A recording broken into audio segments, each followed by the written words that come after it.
आपदा प्रबंधन को लेकर जिस तरह का रवैया रहा था, उस पर एक कहावत बहुत सटीक बैठती है। जब प्यास लगी तो कुआं खोदना। और जिस मैं काशी क्षेत्र से आता हूं, वहां तो एक और भी कहावत है। वो कहते हैं, भोज गड़ी कोहड़ा रोपे। यानी जब भोज का समय आ गया तो कोहड़े की सब्जी उगाने लगना। यानी जब आपदा सिर पर आ जाती थी तो उससे बचने के उपाय खोजे जाते थे। इतना ही नहीं, एक और हैरान करने वाली व्यवस्था थी जिसके बारे में कम ही लोगों को पता है। हमारे देश में वर्षों तक आपदा का विषय एग्रीकल्चर डिपार्टमेंट के पास रहा था। इसका मूल कारण यह था कि बाढ़, अतिवृष्टि, ओले गिरना, ऐसी जो स्थितियां पैदा होती थी, उसे निपटने का जिम्मा, उसका संबंध कृषि मंत्रालय से आता था। देश में आपदा प्रबंधन ऐसे ही चलता रहता था। लेकिन 2001 में गुजरात में भूकंप आने के बाद जो कुछ हुआ, देश को नए सिरे से सोचने के लिए मजबूर किया। और उसने आपदा प्रबंधन के मायने बदल दिए। हमने तमाम विभागों और मंत्रालयों को राहत और बचाव के काम में झोंक दिया। उस समय के जो अनुभव थे, उनसे सीखते हुए ही 2003 में Gujarat state disaster management act बनाया गया। आपदा से निपटने के लिए गुजरात इस तरह का कानून बनाने वाला देश का पहला राज्य बना। बाद में केंद्र सरकार ने गुजरात के कानून से सबक लेते हुए 2005 में पूरे देश के लिए ऐसा ही डिजास्टर मैनेजमेंट एक्ट बनाया।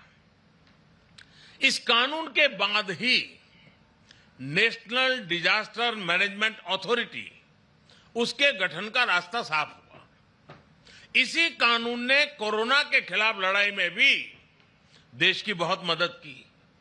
साथियों, डिजास्टर मैनेजमेंट को प्रभावी बनाने के लिए 2014 के बाद से हमारे सरकार ने राष्ट्रीय स्तर पर चौतरफा काम किया है।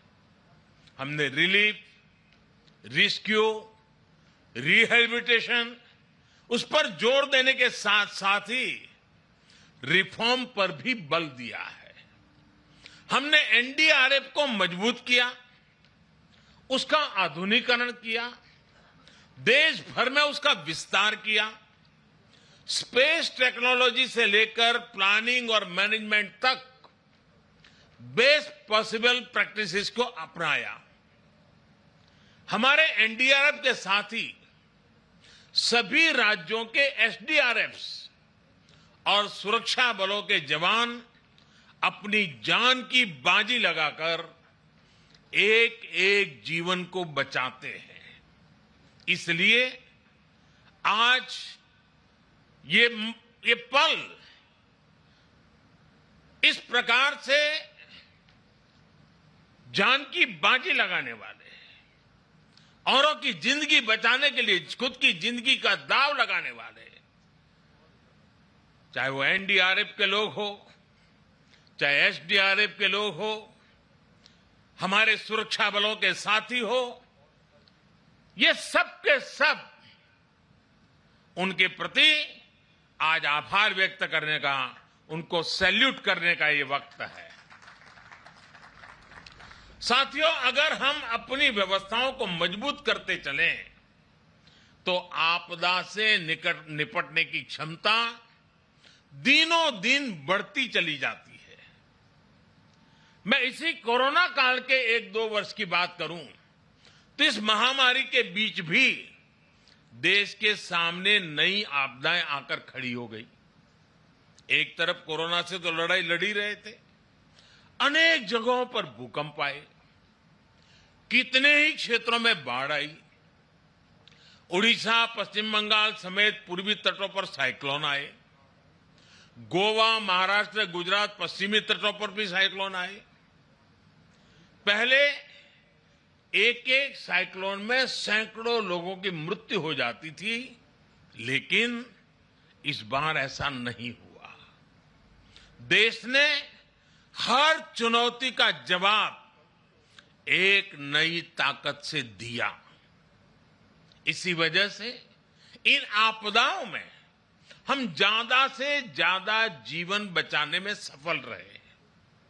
आज बड़ी बड़ी अंतर्राष्ट्रीय एजेंसियां भारत के इस सामर्थ्य, भारत में आए इस बदलाव की सराहना कर रही है। आज देश में एक ऐसा end to end cyclone response system है जिसमें केंद्र, राज्य, स्थानीय प्रशासन और सभी एजेंसियां एक साथ मिलकर के काम करती हैं। बाढ़, सूखा, साइक्लोन, इन सभी आपदाओं के लिए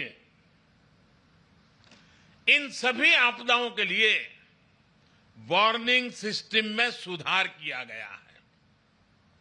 डिजास्टर रिस्क एनालिसिस के लिए एडवांस टूल्स बनाए गए हैं। राज्यों की मदद से अलग अलग क्षेत्रों के लिए डिजास्टर रिस्क मैप्स बनाए गए हैं। इसका लाभ सभी राज्यों को, सभी स्टेक होल्डर्स को मिल रहा है।